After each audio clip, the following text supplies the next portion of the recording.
on the Chinese video hosting sites that they call me American Shy Boy and Anxiety Fairy because they say I look really stressed. I just got back from my first ever trip to China. I was there for 10 days, and this is going to be me sharing my honest thoughts about the trip. Honestly, I've always been curious about China. I've always wanted to visit, but the timing didn't work until this year for me to finally make that trip happen.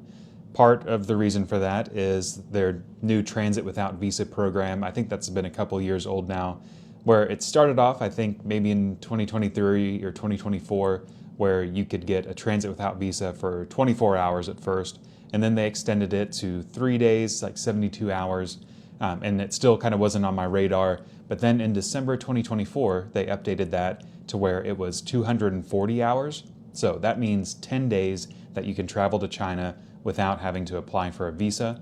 And so I was already going to be over in kind of East Asia, Southeast Asia, and I decided, okay, this is going to be my time to do it. With the transit without visa program, that just means you can go into China and then transit to another country or region. So that doesn't mean that I can travel from the United States, where I'm from, to China and then back to the United States. So that means, again, I have to travel from one country or region to China and then exit to a third. Layovers do not count, so you do have to actually, go through customs and immigration. You can't go from the United States with a layover in Japan and then on to China. You do have to, if you did that, you would definitely have to land in Japan, immigrate there, go through customs, and then go on to China. I actually started from Hong Kong, so even though it's that special administrative region of China, it counts as kind of like a separate region. So I entered from flying from Hong Kong to Beijing and then actually exited to Seoul in South Korea.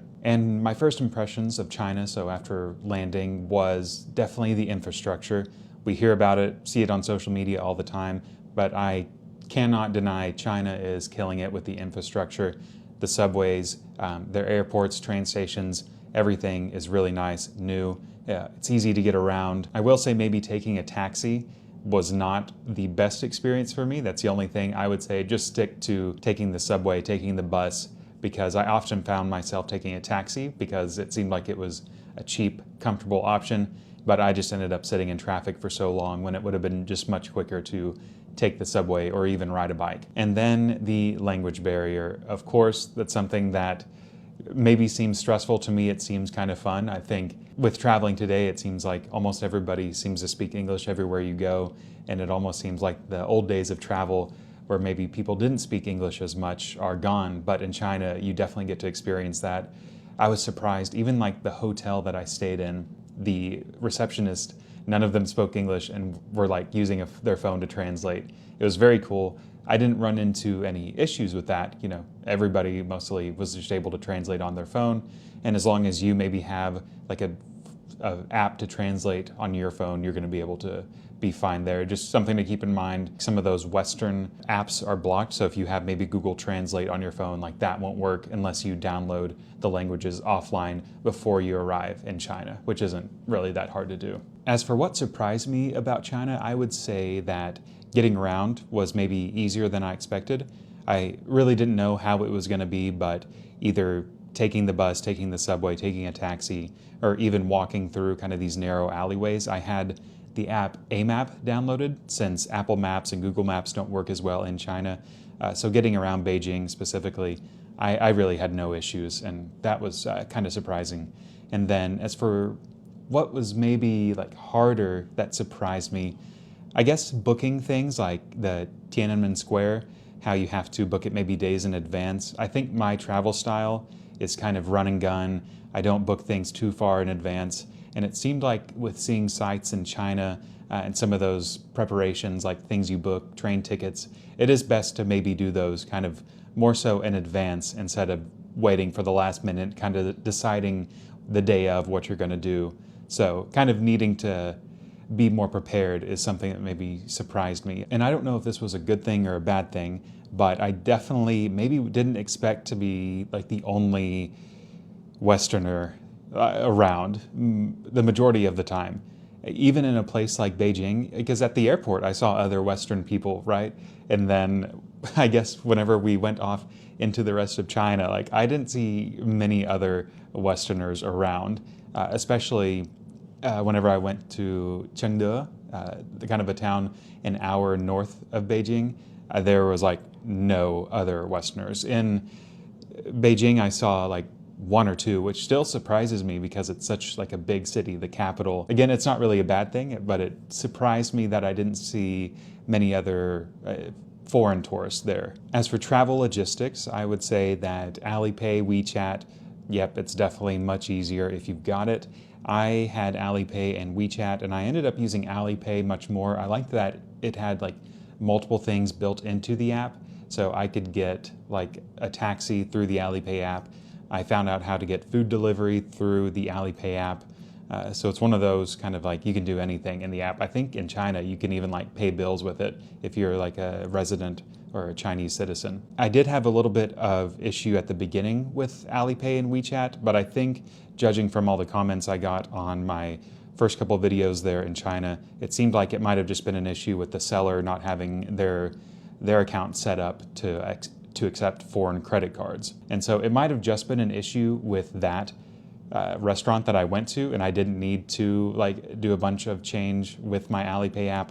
But just in case, I decided to use something in the Alipay app called the Tour Card, where you get like a digital debit card from the Bank of Shanghai, and then that is like has funds being put on it through your credit card. So it adds another layer, and it lets you use it in more places than if you were just using the one that's directly tied to your credit card.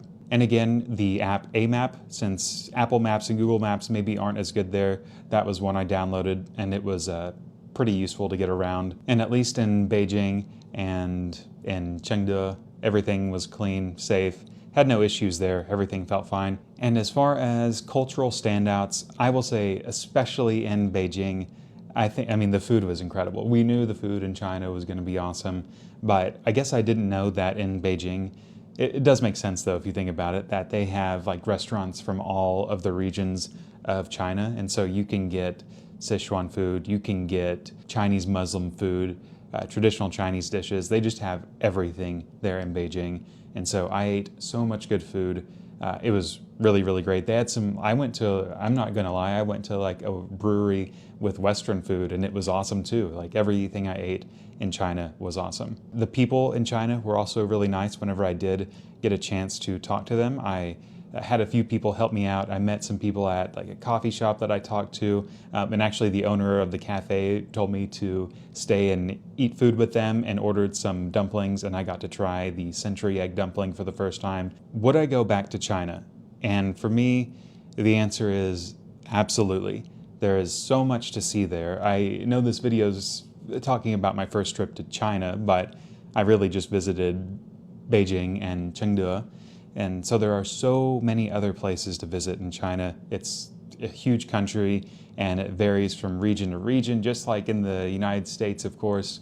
New York City and Los Angeles, they're going to be so different culturally and geographically. And so I definitely want to visit more of China. I want to go to Shanghai, Guangzhou, I want to go to Xi'an. Hopefully I'm saying these places right. I would say outside of the language barrier, if that's something that makes you nervous or stresses you out, that's totally understandable. I get that. But otherwise, there's really like not a lot of things with the safety, especially being in the major cities, that you're going to have to worry about. I mean, especially compared to like if you like traveling to Southeast Asia on a budget, things like mosquito-borne illnesses like dengue and malaria, like you don't have to worry about that in Beijing. I mean, heck yeah, that's awesome. They have actual like 4 seasons there. It's not just like hot all the time. And so I know it can maybe be a little pricier in China, but I think it's like an awesome location. I hope to see more people go there. And it just, the place is just so complex. I think it's going to be a very rewarding travel destination for a lot of travelers looking to go a bit deeper, go to a place not as many people are going. Highly recommend it. So I know it can be a little bit tricky with the transit without visa situation like I did, because I was already in East Asia on a bigger trip. And if you're maybe just coming to China for 2 weeks from the United States or Europe, it's somewhere else, Australia, wherever it is, you can also get a normal visa, I think you have to apply through a Chinese consulate, embassy, whatever, in your country. And there might be a fee on that. I think it used to be $100. So, you know, there are, but then I think you could even get the 10-year visa if you apply and are approved for that. And then you can get like multiple entries. So that could be definitely, maybe I am going to do that so I can try and visit China more in the future and don't have to worry about traveling between different countries utilizing the transit without visa.